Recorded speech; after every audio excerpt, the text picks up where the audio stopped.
Imaginez vivre près de 1500 ans avant Jésus-Christ et avoir pourtant l'opportunité de rencontrer personnellement Dieu le Fils. C'est exactement ce qui est arrivé à Josué. Il a eu le privilège de voir le Christ avant son incarnation, un événement qui a certainement transformé sa vie pour toujours. Et il y a un détail fascinant à ce sujet.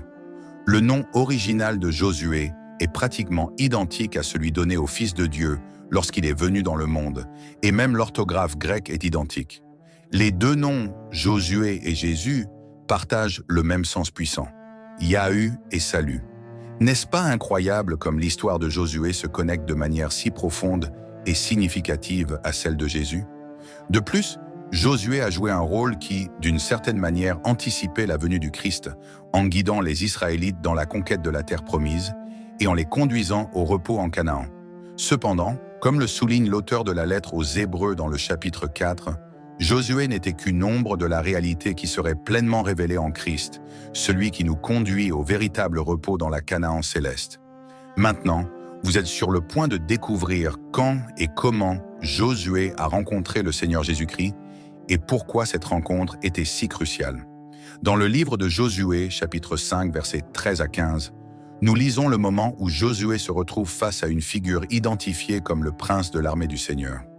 Cette rencontre révèle beaucoup sur la direction divine et la présence de Dieu parmi son peuple, étant l'un des événements les plus intrigants et débattus par les érudits, qui discutent encore de l'identité de ce personnage mystérieux.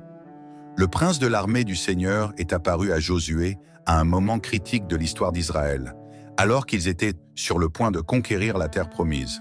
Les Israélites, dirigés par Josué, étaient campés à Gilgal, dans la plaine de Jéricho, après la traversée miraculeuse du fleuve Jourdain.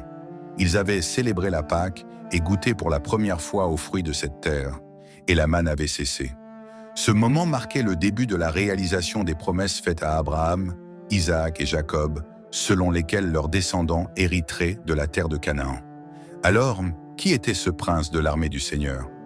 Beaucoup croient qu'il s'agissait d'une manifestation préincarnée du Christ, une théophanie qui renforçait la mission divine de Josué et préparait le chemin pour l'arrivée du véritable Sauveur. Imaginez la scène. Josué, près de Jéricho, lève les yeux et voit un homme avec une épée dégainée à la main. Curieux et prudent, Josué s'approche et demande de quel côté cet homme se trouve dans la bataille. La réponse est surprenante. « Je suis le commandant de l'armée du Seigneur. » À ce moment-là, Josué se prosterne devant lui, entendant les mots que le lieu où il se trouvait était saint et qu'il devait retirer ses sandales. Il est intéressant de noter qu'au début, le texte biblique décrit ce personnage énigmatique simplement comme un homme. Josué, naturellement, voulait savoir s'il était du côté des Israélites ou de leurs ennemis. Mais la réponse qu'il reçut transcenda cette dualité. L'homme n'était pas là pour choisir un côté dans la bataille humaine. Il se présenta comme le prince de l'armée du Seigneur, un commandant divin. Cette rencontre symbolisait qu'il n'était pas seulement un allié ou un ennemi, mais bien la manifestation de la souveraineté de Dieu sur les événements qui allaient maintenant se dérouler. Il est venu pour montrer que la véritable bataille et le véritable commandement étaient divins, réaffirmant la direction céleste sur la conquête de la terre promise.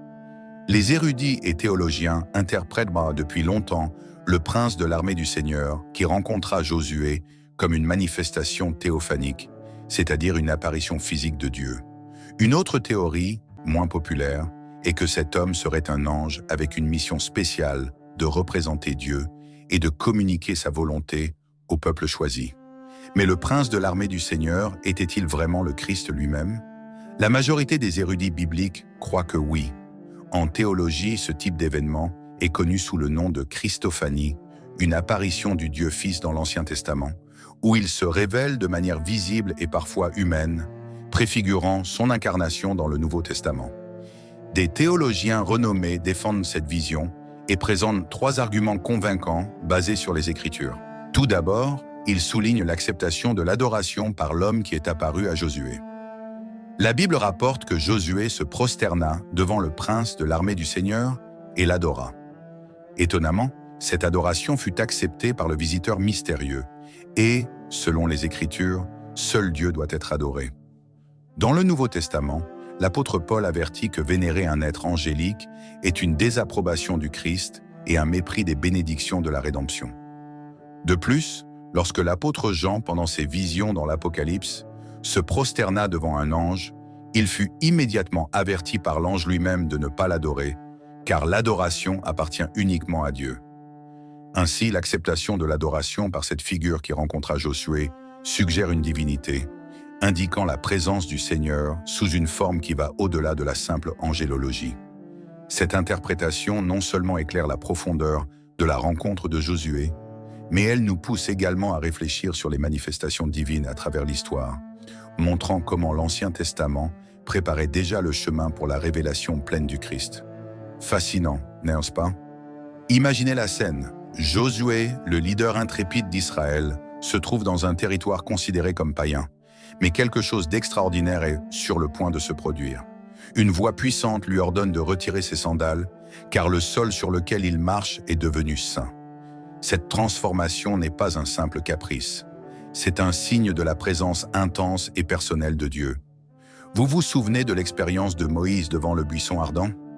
Eh bien maintenant, c'était le tour de Josué de vivre un moment tout aussi sacré. La présence divine là-bas n'était pas seulement celle d'un ange, mais de Dieu dans sa forme la plus pure, se manifestant pour guider et renforcer son serviteur choisi. Maintenant, avançons dans le récit. Le commandant de l'armée du Seigneur commence à parler à Josué, mais nous découvrons rapidement quelque chose d'encore plus incroyable. Cette figure n'est pas seulement un messager, mais Dieu lui-même. Il n'y a pas de distinction. La voix que Josué entend est celle de Dieu, fournissant des instructions claires pour la conquête de la terre promise. C'est un exemple classique de Christophanie, où le Christ, avant son incarnation, se révèle de manière puissante et directe. La Bible regorge de moments comme celui-ci, où des dirigeants rencontrent la présence divine à des moments cruciaux de leur parcours.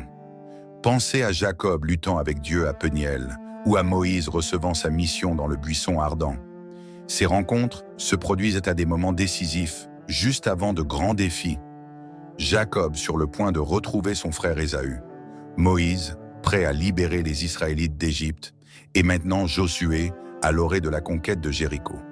Ces rencontres divines ne fournissent pas seulement des instructions, mais elles transforment également ceux qui les vivent. Jacob, Moïse et Josué sont sortis de ces expériences avec une nouvelle clarté de but et une certitude inébranlable de la présence divine à leur côté. Ces interactions les ont façonnés, encouragés et leur ont donné la force nécessaire pour affronter leurs défis avec confiance.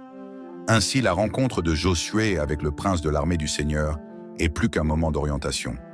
C'est une puissante réaffirmation du soutien divin et de la présence constante de Dieu dans des moments de grande importance.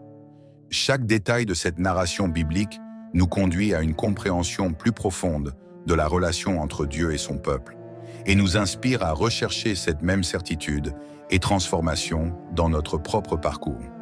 La rencontre de Josué avec le prince de l'armée du Seigneur se distingue par des différences notables par rapport aux expériences de Jacob et Moïse. Jacob a passé toute la nuit à lutter avec la figure mystérieuse qui lui est apparue, tandis que Moïse a montré de l'hésitation et de l'insécurité lorsqu'il a été appelé par Dieu. En revanche, Josué s'est immédiatement soumis à l'autorité et aux instructions du commandant céleste, sans aucune résistance ni questionnement. Il a reconnu immédiatement l'autorité suprême de celui qui se trouvait devant lui. Contrairement à Jacob et Moïse, il semble que Josué était prêt et impatient pour l'affrontement imminent. À aucun moment il n'a montré de réticence ou de peur face aux défis présentés. Cette acceptation ferme et confiante de Josué révélait sa pleine confiance dans la victoire qui viendrait de l'intervention divine. Alors que les histoires de Jacob et Moïse ont montré un chemin de reconnaissance de l'autorité divine, rempli de questionnements et même de résistance, les rencontres avec la même figure divine se sont produites dans des contextes et avec des objectifs distincts. Jacob a été préparé pour être le patriarche d'une nation, Moïse pour libérer et légiférer pour ce peuple, et Josué pour mener les guerriers dans la conquête de la terre promise. L'expérience de Josué nous rappelle une autre rencontre divine très importante, lorsque le Seigneur est apparu à Abraham sous la forme d'un voyageur dans les chênes de Mamré. C'était le moment le plus chaud de la journée lorsque Dieu, sous forme humaine, est apparu à Abraham, accompagné de 2 anges, pour annoncer la naissance de l'héritier de la promesse et le jugement de Sodome et Gomorrhe. Tant dans la rencontre d'Abraham que dans celle de Josué, nous voyons une intervention divine cruciale et le renouvellement de buts et de missions. Dans les deux cas, Dieu s'est manifesté de manière tangible pour réaffirmer ses promesses et garantir son soutien constant. Lorsque Josué a réalisé qu'il se trouvait devant le prince de l'armée du Seigneur, il s'est immédiatement prosterné et a retiré ses sandales, un geste de révérence et de sainteté qui fait écho à l'expérience de Moïse devant le buisson ardent. Cet acte de Josué non seulement démontre sa soumission, mais marque également le début d'une mission divine cruciale, tout comme cela s'est produit avec Moïse. Ces rencontres nous révèlent quelque chose de profond sur le leadership divin et la manière dont Dieu s'engage directement dans l'histoire humaine. Plus que de simples présences symboliques, ces manifestations montrent l'engagement de Dieu envers son peuple et ses promesses. L'interaction de Josué avec le prince de l'armée du Seigneur met en lumière la souveraineté divine dans la conduite de sa mission, préparant Josué à la grande responsabilité qui l'attend et affirmant que le véritable leadership est toujours subordonné à la volonté de Dieu. Pour conclure, la rencontre de Josué avec le prince de l'armée du Seigneur nous montre de manière fascinante comment Dieu se révèle et s'engage dans la vie de ses élus. Cet événement a été bien plus qu'une simple rencontre. Il a marqué l'histoire d'Israël et est un puissant exemple de la présence divine dans la vie de ses dirigeants. Le prince de l'armée du Seigneur, que beaucoup croient être une Christophanie, n'a pas seulement apporté un message d'encouragement, mais aussi une confirmation du leadership divin. Il a préparé Josué pour la grande conquête à venir, laissant clairement entendre que, dans tous les moments critiques de l'histoire d'Israël, Dieu était présent, guidant et protégeant son peuple de manière extraordinaire. Tout comme Josué, lorsque nous nous soumettons à la volonté de Dieu et avons confiance en son leadership, nous sommes préparés pour de grandes réalisations et victoires. Dieu ne nous laisse jamais seuls. Il est toujours présent, prêt à nous guider et nous protéger à chaque étape de notre parcours. Affrontons nos défis avec foi et courage, en sachant que le leadership divin est avec nous. Si vous avez aimé la vidéo, laissez un pouce bleu pour continuer à recevoir nos vidéos quotidiennes. Et si vous avez aimé cette vidéo, je vais laisser une vidéo incroyable à côté que je suis sûr que vous adorerez. Merci beaucoup d'avoir regardé jusqu'ici et à la prochaine vidéo.